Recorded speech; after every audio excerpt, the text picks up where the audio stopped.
This is your friendly checkout attendant. It is their job to organize and distribute all of the equipment we have available. It is your job to check each of your items and report any damaged or missing items before you leave checkout.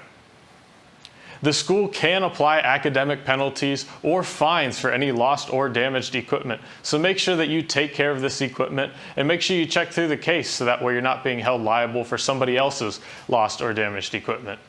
It's also a good idea at this time to take a photo of what the case looks like, so when it comes time to repack and return the item, you know exactly how to repack it and you know if something's missing. And as we say in all of our videos, make sure that you check that you always have a battery charger, and a memory card before you leave equipment checkout. When it comes time to return the equipment, make sure that you run through the itemized list found in the lid of most of the cases to make sure that everything has been returned to the case. And you'll reference that photo you took earlier to make sure that you pack the bag correctly, and then you'll go close the lid. If you have to force the lid closed, that means you packed it incorrectly and you could damage the equipment. So make sure that you pack it correctly, and you'll go ahead and close the lid and latch it.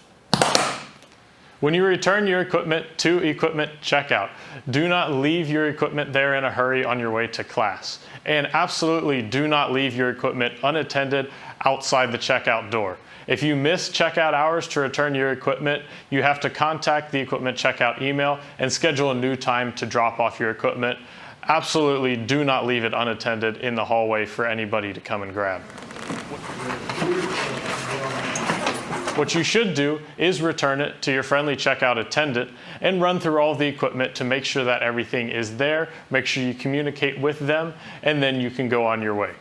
Now that you know all the best practices to navigate equipment checkout, it should be easy sailing for you. Have fun shooting.